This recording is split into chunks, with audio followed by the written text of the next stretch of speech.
And Jonny మాస్టర్తో కూడా మీకు అంటే క్లాష్ ఏం రాలేదు, ఒకసారి వాళ్ళ గురువుని వాడు అన్నందుకు మీరు?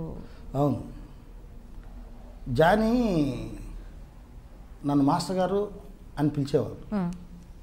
ఏం మాట్లాను నేను జానీ, నేను ఎలక్షన్లో నుంచుంటున్నా ప్రెసిడెంట్గా అంటే జానీ మాస్టర్ గురువు గారు ప్రకాష్ అంటే మాస్టర్ మాస్టర్ అంటూ ఉంటారు. వాళ్ళు విద్య నేర్పించారా అంటే నాకు అది జానీ ఎక్కడో నేర్చుకొని వచ్చాడు పాపం. కాకపోతే ఎప్పుడు ప్రకాష్తోనే ఉండేవాడు. సో ఆ ప్రకాష్ని నేను అడిగేవాడిని, యూనియన్ భ్రష్టు పట్టిపోతుంది ఇన్ని మాట్లాడితే ప్రెసిడెంట్కి నువ్వు నుంచో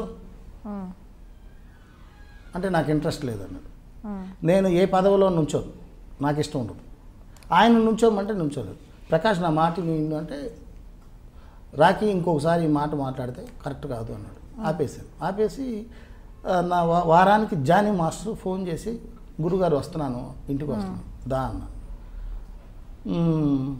పాల్ మాస్టర్ని కూడా రమ్మన్నాను. జానీ వస్తున్నాడు రాయా అని. నాకు పాల్ మాస్టర్ బాగా ఫ్రెండ్, మన డ్యాన్స్ మాస్టర్లో మేమిద్దరు మంచి ఫ్రెండ్స్.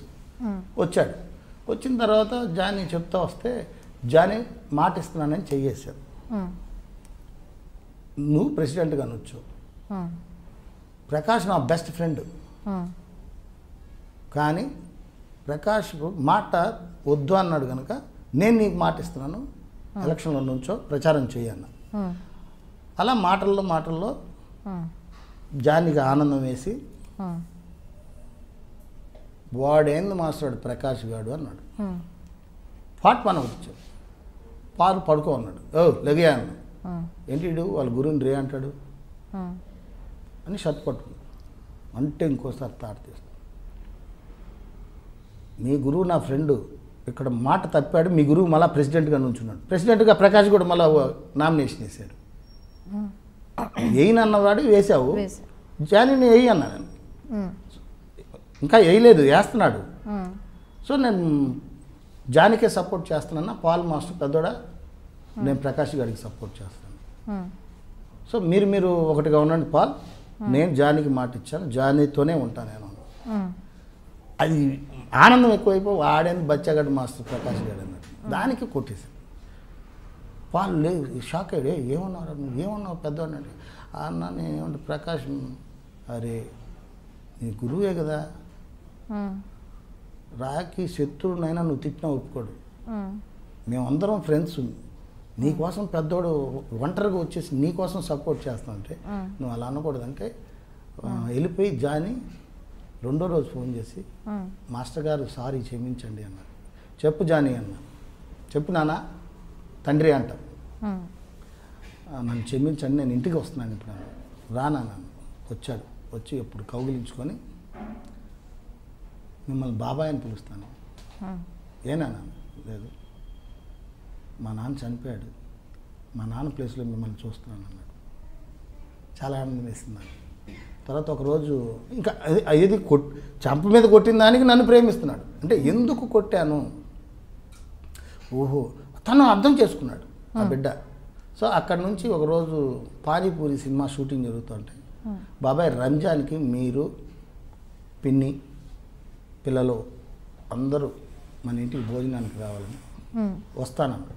ఎక్కడ బాబాయ్ షూటింగ్ అన్నాడు. ఏదో మాల్లో జరుగుతుంది, సాంగ్ జరుగుతుంది, అక్కడికి వచ్చాడు. కూర్చున్నాడు కాసేపు. మధ్యాహ్నం బ్రేక్, భోజనం టైం, భోంచేద్దాం రా అన్న. కాదు బాబాయ్ మీరు రాండి అనేసి ఆ షో పెద్ద కాంప్లెక్స్ అది, లోపలికి తీసుకెళ్ళాడు. మా సైజ్ చూపించాడు. కుర్తా పైజామా 10,000 ఎంతో డబ్బులు అక్కడ కట్టేశాడు. బాబాయ్ మీకు నచ్చింది అన్నాడు. ఏంటి అన్నా, మాట ఈ డ్రెస్తో రంజాన్కి ఇంటికి రావాలి మీరు. చెప్పులు దొరకలేదు, అది రెడీ చేసి మన ఇంటికి పంపించాడు. నరసింహని వాళ్ళు జానీ దగ్గర ఉంటారు. సో నా లైఫ్లో మర్చిపోయాడు జానీ. ఎవరు చేస్తారమ్మా ఈ కాలంలో, ఇంకా ఆడు చాలా మంచోడాడు. కోపమే కానీ చెనిక కోపమే. అంటే కోపం అంటే ఏం లేదు, నాలాగనే ప్రేమిస్తాడు అందరినీ. మోసం చేస్తే బాధపడతాడు. నేనా లెఫ్ట్ అండ్ రైట్ ఆడేస్తాను, ఆ బిడ్డ కొంచెం ఓపిక పడతాడు. అట్లా జాని నాకు బట్టలు పెట్టి చెప్పులు కిరు చెప్పులు కొనిచ్చి పంపించి ఆ డ్రెస్ వేసుకొని నేను రంజాన్ రోజు వాళ్ళ ఇంటికి వెళ్ళి వాళ్ళ అమ్మ పాదాలు మొక్కితే మొక్కద్దు అంటాడు. జాని మొక్కడు అంటే ముస్లిమ్స్లో వాళ్ళకు ఒక సాంప్రదాయం ఉంటుంది. సో లేదు జాని నువ్వు ఏం మాట్లాడతావు అంటే వద్దు మాస్టర్ గారు, నేను పాదాభివందనాలు చేసుకో.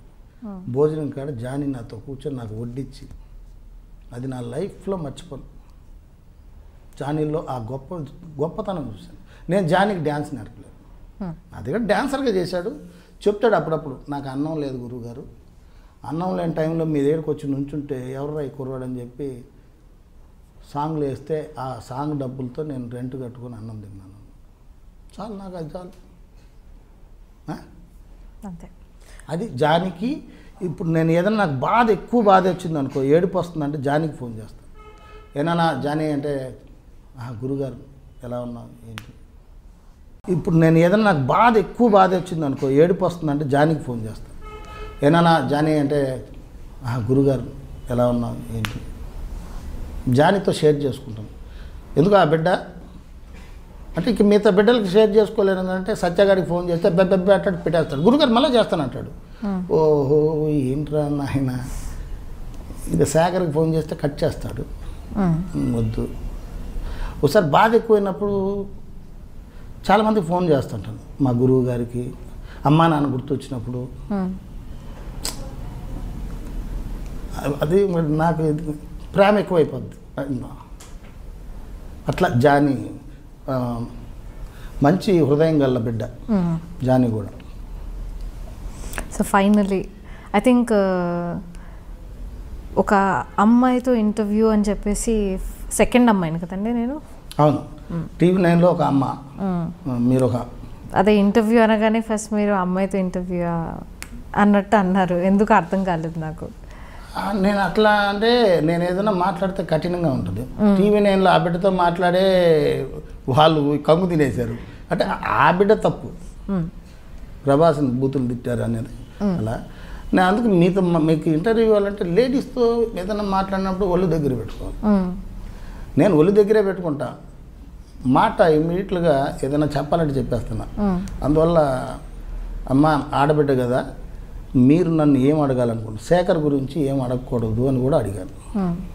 లేదండి శేఖర్ మాస్టర్ గారు మా ఐ డ్రీమ్లో చేశారు కనుక కొన్ని విషయాలు అడుగుతాము అని అన్నారు.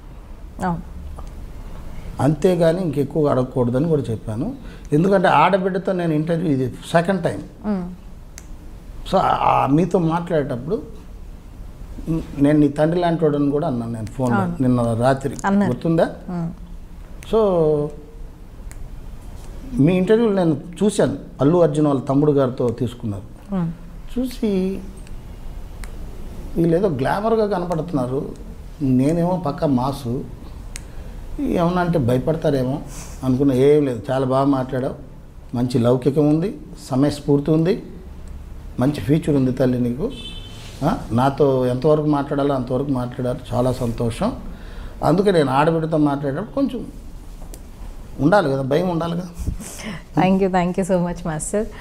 అండ్ స్పెషల్లీ పిలవగానే నాకు కొంచెం భయం వేసింది, వస్తారో రారో అని చెప్పేసి, కానీ వచ్చారు. 2 డేస్లోనే మీ నిర్ణయం చెప్పారు. Thank you so much. నేను మాట ఇస్తే నేను ఒకటే చెప్తాను, ఏదైనా మాట ఇస్తే చాలా కరెక్ట్గా ఉంటాం. నన్ను చంపాలంటే కూడా ఒకటే చెప్తా. చాలామంది ఫోన్లు చేస్తారు, రే నిన్ను చంపుతావు నా కొడుక. రా బ్రదర్, పలానా ఫ్లాట్లో ఉంటాను నేను చెప్తాను. భయం ఎందుకు, భయపడాల్సిన అవసరం అలా. నేను మాటకు కట్టుబడి ఉంటా. నన్ను ఎవడన్నా పొడిస్తే వెనకొచ్చి పొడిచాడు అనుకో చాలా బాధపడతాను.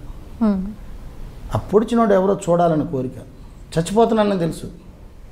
ఆ కొన ఊపిరి పోయేటప్పుడు కూడా ఎవడు నన్ను పొడిచింది వాడిని చూడాలి. వీడా నన్ను పొడిచింది, ఏరా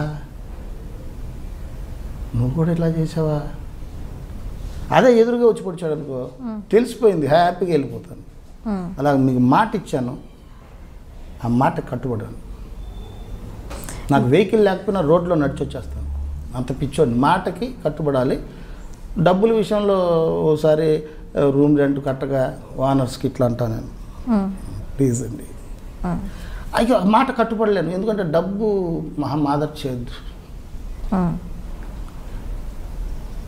అక్కడ ఒక చోట, అందుకే ఈ మధ్య కొంచెం ఆలోచిస్తున్న బోరబండ ఇల్లు మళ్ళీ నీట్ చేసి స్టూడియో పెట్టుకుందాం, కొంచెం చూద్దాం, ఒక కారు కొనుక్కుందాం.